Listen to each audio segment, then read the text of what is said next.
버터비어는 해리포터 세계관을 대표하는 간식입니다. 영화나 소설 속에서 해리와 친구들뿐만 아니라 마법사라면 남녀노소 할 것 없이 즐겨 마시는 음료로 묘사되는데요. 아마 해리포터 시리즈를 접해보신 분들이라면 실제로도 한 번쯤 마셔보고 싶다는 생각을 자연스럽게 가지셨을 것 같습니다. 우리말로 번역했을 때 버터맥주라는 표현을 사용하는 경우도 있지만 저는 사실 이 표현을 그렇게 좋아하지 않습니다. 보리를 뜻하는 한자 단어 보리맥자를 사용한 것처럼 맥주는 메가를 주원료로 만들어지는 술의 한 종류를 뜻합니다. 하지만 영어권에서 사용되는 비어라는 단어는 단순히 맥주뿐만 아니라 양조 과정을 거친 음료에 사용되는 조금 더 포괄적인 의미라고 볼 수 있는데요. 비슷한 사례로 생강을 발효시켜 만든 음료 진저비어와 식물의 뿌리와 다양한 향료를 섞어 만드는 음료 루트비어를 들 수 있습니다. 이러한 음료들은 발효되는 과정에서 만들어진 0.5% 미만의 알코올이 남아있는 경우도 있지만 아이들도 마실 만큼 술로서의 의미는 거의 없다고 볼 수 있습니다.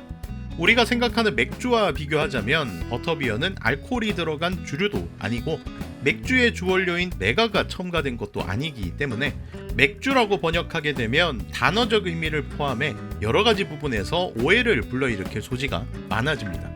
따라서 저는 버터비어라는 단어를 그저 버터맥주라고 번역하기에는 조금 문제가 있다고 보고 오히려 고유 명사화 시켜서 버터비어라고 부르는 게 적절하다고 생각합니다. 버터비어는 영국의 간식 버터스카치의 맛을 모티브로 롤링 작가의 상상력을 통해 만들어진 가상의 음료입니다. 버터스카치는 버터와 설탕을 끓여서 만드는 일종의 소스에 가까운 식재료인데요. 실제로 이를 캔디로 만들기도 하고 시럽의 형태로 사용하는 경우도 있다고 하는데 우리나라에는 롯데에서 판매된 스카치 캔디가 버터스카치 맛의 제품으로 가장 유명하다고 생각합니다. 롤링 작가는 마법 세계의 사람들이 남녀노소 할 것 없이 누구나 마시는 특이한 음료를 떠올리면서 버터비어를 탄생시킨 것인데요. 16세기 무렵 유럽에는 실제로 버터드 비어라는 술 레시피가 존재했다고 하지만 롤링 작가가 이 술에서 모티브를 얻었다는 내용은 밝혀진 바가 없습니다. 이 버터드 비어라는 술은 지금처럼 보관 기술이 좋지 않았던 그 당시에 약간 상한 상태의 맥주가 주는 불쾌한 맛을 가리기 위해서 향료나 버터를 넣고 끓여서 먹는 레시피였다고 하는데요. 맛이나 이미지에서 본다면 해리포터 시리즈의 버터비어와는 거리감이 조금 있다고 생각됩니다. 해리포터 시리즈의 등장 전까지는 영국인들조차 버터비어라는 음료를 낯설게 여겼다는 게 정설입니다. 그리고 해리포터 시리즈가 세계적인 흥행에 성공하면서 그 맛에 대한 궁금증이 폭발했던 것인데요. 공식 라이센스로 처음 버터비어가 판매된 곳은 올랜도의 유니버셜 스튜디오입니다. 당시 유니버셜 올랜도의 수석 셰프였던 스티브 제이슨의 주도로 약 2년에 걸친 연구를 통해 버터비어 레시피가 개발되었고 이를 롤링 작가에게도 승인받은 뒤에 2010년 6월경 정식 판매를 시작한 것인데요. 덕분에 팬들은 버터비어를 실제로 맛볼 수 있게 되었습니다. 유니버셜과 워너브라더스 스튜디오에서 버터비어를 판매하는 방식은 따뜻하거나 차갑게 그리고 슬러시의 형태로도 제공하고 있는데요. 아마 여러분들 중에서도 이 방식으로 버터비어를 경험해보신 분들이 대부분이겠죠. 우리나라에서 가장 가까운 해리포터 테마파크 도쿄 해리포터 스튜디오를 기준으로 말씀드리면 가격은 한 잔에 1,100엔, 우리나라 돈으로 10,000원 정도인데요. 컵과 함께 봉투가 제공되고 음료를 마신 뒤 옆에 마련된 공간에서 컵을 씻어 기념품으로 가져갈 수도 있습니다. 그 밖에도 유니버셜과 워너브라더스 스튜디오 굿즈샵에서는 병에 담긴 버터비어를 판매하기도 하고 최근에는 버터비어 맛으로 나온 크림 퍼프나 카라멜도 출시했다고 합니다. 이런 방식으로 접할 수 있는 버터비어가 가장 오리지널에 가깝다고 볼 수 있겠죠. 하지만 버터비어 한번 마셔보겠다고 매번 비행기를 타고 테마파크에 방문할 수는 없는 일이기에 팬들에 의해 더욱 접근성이 좋은 방식으로 버터비어를 즐기는 방법도 개발되었는데요. 아마 이것도 한 번쯤 들어보셨을 겁니다. 스타벅스의 커스텀 메뉴를 통해 버터비어를 즐기는 사람들이 있죠. 버터비어 프라푸치노나 해리포터 시크릿 메뉴라는 식으로 이름이 알려지기도 하는데요. 레시피를 알려드리자면 바닐라 크림 프라푸치노를 베이스로 사이즈를 그란데로 바꾼 다음 바닐라 시럽 1번, 헤이즐넛 시럽 2번, 캐러멜 시럽 2번, 휘핑 많이, 카라멜 드리즐 많이 이런 식으로 구성하면 직원분을 번거롭게 하는 건 조금 죄송하지만 커스텀 레시피가 완성됩니다. 정지화면으로 볼 수 있게 이렇게 리스트도 정리해 드릴게요. 하지만 현재 우리나라 스타벅스에서는 바닐라 크림 프라푸치노가 단종되었습니다. 그래서 제가 이를 대체하기 위해 만들어본 레시피를 공유해 드리려고 하는데요. 카라멜 프라푸치노를 베이스로 그란데 사이즈로 바꾼 다음 바닐라 시럽 1번, 헤이즐넛 시럽 1번, 일반 휘핑 많이, 카라멜 드리즐 많이 이렇게 구성하면 기본적으로 카라멜 프라푸치노에 커피 베이스가 들어있다 보니 커피 맛이 조금 느껴지기는 하지만 카라멜 마키아토와 버터비어 그 경계선에 있는 음료를 마실 수 있습니다. 가격은 8,000원대로 자주 마실 수는 없는 부담스러운 가격입니다.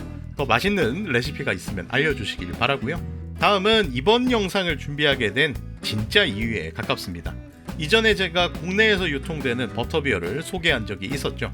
벌써 몇 년이 지났는지 모르겠지만 잠깐 판매를 중지했다가 최근에 다시 판매가 시작되었다는 반가운 소식이 있습니다. 네이버 스토어 기준으로 4병의 휘핑크림까지 38,000원의 가격으로 구매가 가능한데요. 한 병에 355ml로 스타벅스 톨 사이즈와 용량이 동일합니다. 사실상 버터비어의 오리지널 레시피를 가장 쉽게 즐기는 방법이라고 설명드리고 싶은데요. 이전에도 그랬지만 이걸 한국에 들여온 대표님이 상당히 버터비어 맛에 진심이라서 구매 페이지를 통해 버터비어를 더욱 맛있게 먹는 레시피도 공유하고 있습니다. 저는 이번에 여기서 소개하는 모든 방법을 시도해 봤는데요. 첫 번째는 한국 버전 레시피로 한국인의 입맛에 맞춘 레시피라고 소개하고 있습니다.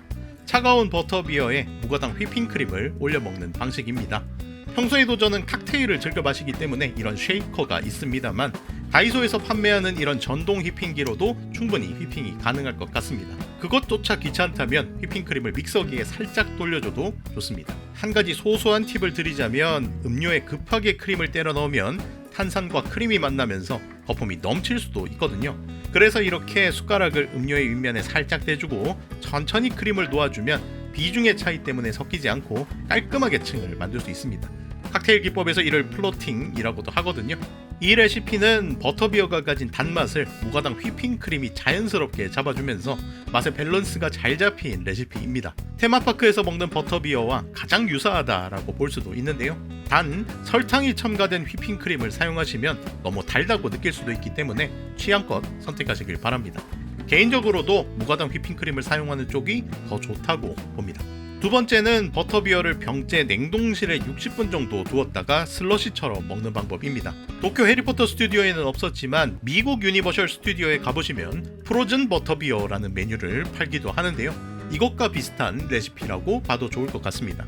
버터비어를 냉동실에 보관하라는 이유는 액체의 관행각 현상을 이용해서 살얼음이 낀 형태로 즐겨보라는 의미 같은데요. 아마 콜라를 이런 방식으로 먹는 건 한 번쯤 보셨겠죠. 콜라의 경우 2시간에서 3시간 정도를 추천하고 있지만 국내에서 유통되는 버터비어는 유리병이기 때문에 너무 오랜 시간 동안 냉동실에 넣어두면 병이 깨질 수도 있습니다. 그래서 완전 슬러시처럼 만들어지지 않더라도 위험하지 않게 1시간 전후로 시간을 조절하는 걸 추천드립니다. 마지막은 진짜 어른들을 위한 레시피인데요. 버터비어에 술을 섞는 방법입니다. 우선 위스키를 넣는 레시피가 있어서 저는 몽키 숄더라는 스카치 위스키를 준비해봤습니다. 하이볼 글라스를 준비하고요. 위스키 100ml에 얼음을 넣어주고 나머지를 버터비어로 채웁니다. 일종의 버터비어 칵테일이라고 불러도 좋을 것 같은데요. 개인적으로도 이게 정말 맛있었습니다. 버터비어가 가진 강한 단맛과 캐러멜 향이 위스키를 만나면서 맛있는 칵테일이 만들어진 것 같은데요. 어린이들은 어른 되고 나서 꼭 한번 마셔보시고요. 위스키가 아니라 더욱 접근성 좋은 맥주로 만드는 레시피도 있습니다. 저는 캐러멜 향으로 유명한 코젤 다크 정도가 어울리려나 생각했습니다만 하이네켄과 함께 먹는 레시피를 추천하더군요. 버터비어 한 병에 하이네켄 100ml를 섞는 레시피입니다. 비로소 진짜 버터 맥주가 되었다고 볼 수 있겠죠. 이 레시피는 맥주가 100ml 밖에 들어가지 않다 보니 술의 느낌은 거의 나지 않지만 버터비어가 가진 단맛을 줄여주고 맥주 특유의 향이 더해지면서 어른스러운 느낌이 나는 음료로 바뀐다고 설명할 수 있겠습니다. 개인적인 취향을 더하자면 맥주의 양을 100ml보다 더 늘려서 버터비어 한 병으로 2잔 정도 나올 만큼 조절하면 좋지 않을까라는 생각도 들었습니다. 이 버터비어라는 음료가 참 묘한 게 생각보다 단맛이 주가되기 때문에 너무 많은 기대를 가지고 마시면 불호라고 이야기하는 경우를 주변에서도 많이 봤는데요. 하지만 이번 기회를 통해 이렇게 많은 양의 버터비어를 마시면서 한 번 더 느낀 점은 버터비어가 가진 특유의 캐러멜 향과 약간의 산미가 주는 중독성이 있다는 것입니다. 그렇게 해리와 친구들을 조금 더 공감하게 되었달까요? 굳이 비행기를 타고 멀리 떠나지 않더라도 국내에서 쉽게 버터비어를 접할 수 있게 되었다는 점도 긍정적으로 생각하지만, 이렇게 버터비어를 마시고 있으면 테마파크에서 보낸 그때의 기억이 떠오른다는 점도 좋은 것 같습니다. 저처럼 이전에 버터비어를 마셨던 기억을 다시 한번 떠올리고 싶은 분들에게나 아직 버터비어를 미처 경험해보지 못한 분들에게도 이번 영상이 도움이 되길 바랍니다. 오리지널 버전 버터비어 구매를 원하시는 분들은 영상의 설명란 링크를 참고해 주시고요. 이번 영상도 끝까지 봐주셔서 감사합니다. 다음에 더욱 재밌는 이야기로 찾아뵙겠습니다. 좋아요와 구독 그리고 알람 설정까지 해주신다면